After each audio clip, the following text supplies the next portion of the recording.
What's up, everybody? As you may have seen by now, Yu Suzuki had a conference. It was at the Reboot Develop 2019 conference, and he went over some brand new Shenmue 3 stuff, some new screenshots, and some new info. I'm going to break it all down here. So the first thing is the screenshot that they released showing Ryo driving a forklift. I don't know about any other video game franchise where people will get so hyped and so excited about seeing a man sit in a forklift. And personally, I kind of like the forklift portion of Shenmue 1. I actually enjoyed that. Moving crates from one location to another. I don't know, it's just kind of relaxing in a way. It's kind of weird, but I liked it. I liked the forklift part in Shenmue 1. I'm looking forward to it in Shenmue 3. I'm glad to hear that it's back. The next couple of screens show the gameplay, the world that Ryo is walking in, that look really good. The lighting looks fantastic, especially on the nighttime screenshot. You can actually see the shadow being cast by the lantern. It just looks really great. The colors are great, the shading is great, everything looks great. I just want to get into this game and start walking around and exploring the area. It looks very inviting and very nice. And this second screenshot shows Ryo kind of clenching his fists. It's kind of a strange stance. Some other people kind of pointed this out as well. He's kind of stiff in the original games as well. Like, he doesn't really relax. He's just like really wound up all the time. And that hasn't really changed much with Shenmue 3. He's also got his clenched fist. It would be cool to see him, like, if he's walking around town and just kind of casually standing around, that he wouldn't be just like ready to fight at any given second.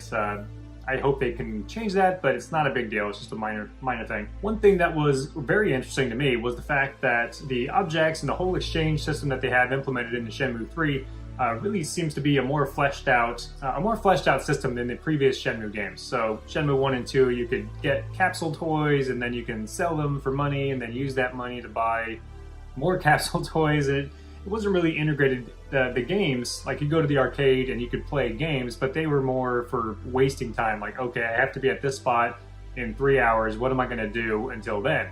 I know, I'll just play some Sega games. But in Shenmue 3, there's going to be more emphasis on analog or carnival games, which means that you can, get a high score and you get tickets or tokens, and you can use those to get items, and then you can use those items to exchange for other items.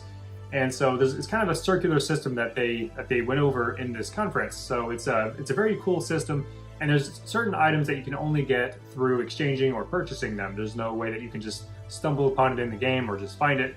So that's cool. It really gives more meaning to being able to play games. You don't just play games to pass the time anymore. You actually can advance the story from playing the games by getting the items you need to get to the next spot or to level up your martial art moves or whatever it is. And this is what the inventory screen looks like.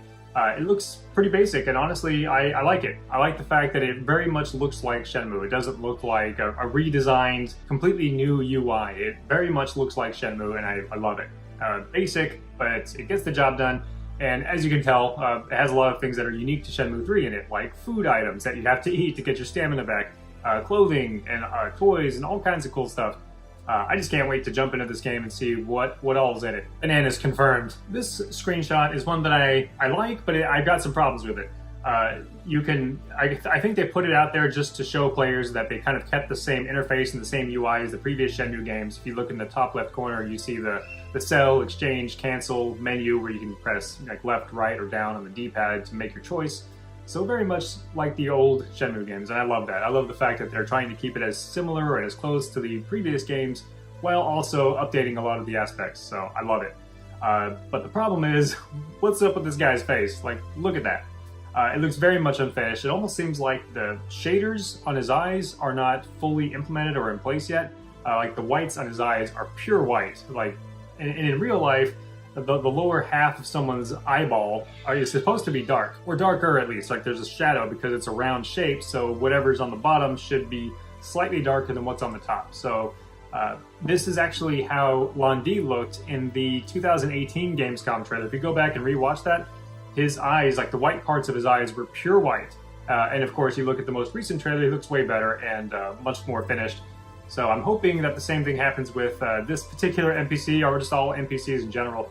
The whites in the eyes need to be fixed, and that would probably fix this guy's look. That's like the main thing that's wrong with him.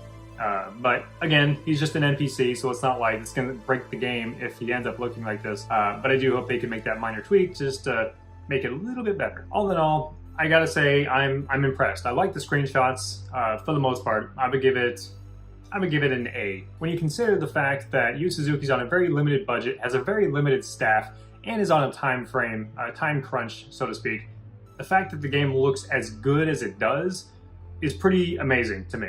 Because this is not a AAA title. They don't have the huge backing of Sony or Microsoft. They don't have a bottomless checking account or anything like that. So it looks as good as I could have ever dreamed, given the circumstances. And this, I think, is a good thing, because if the game looks this good right now, we still got about 4.5 months before it finally releases and is available for everyone to play. So, you know, lots of little minor tweaks can be done between now and then.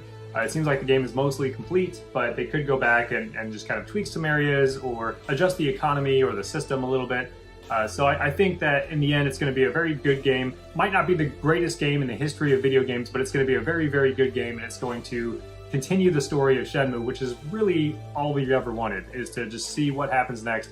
The fact that it looks as good as it does is just icing on the cake. And of course, with Shenmue 4 and 5 and 6, these inevitable sequels. I mean, the fact that we're getting a new Shenmue game after almost 2 decades tells me that we have nothing to worry about when it comes to the future of this series. It's going to be finished. Like, I don't know exactly when or how or under what circumstances, but it will be finished. I just know it. And if they just use this game, Shenmue 3, as the new base to build the future games, it's only going to get better. It's only going to get better graphically and the way it plays and everything. It's just going to get better from this point on.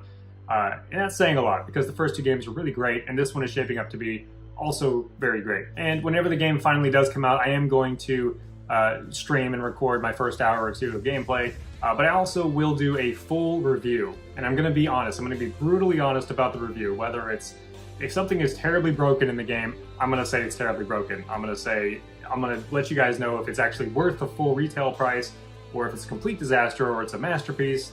I'm a huge, huge, huge Shenmue fan, obviously, but at the same time, I am going to be honest about my review. I'm going to take off the nostalgia glasses, and I'm going to give you the honest review. By the way, have you been enjoying the music, the background music of this video? If so, please visit the link below. This is like a 1980s synthesized version of the Shenmue theme. It was done by a guy named RyoX. I mean, it sounds really awesome. And please consider purchasing the full album. There's other tracks that he made as well. So yeah, please consider purchasing it. You gotta show support to other Shenmue fans and people that are content creators of any kind, especially when it comes to Shenmue and kind of spreading the word. So feel free to give it a listen and consider purchasing it.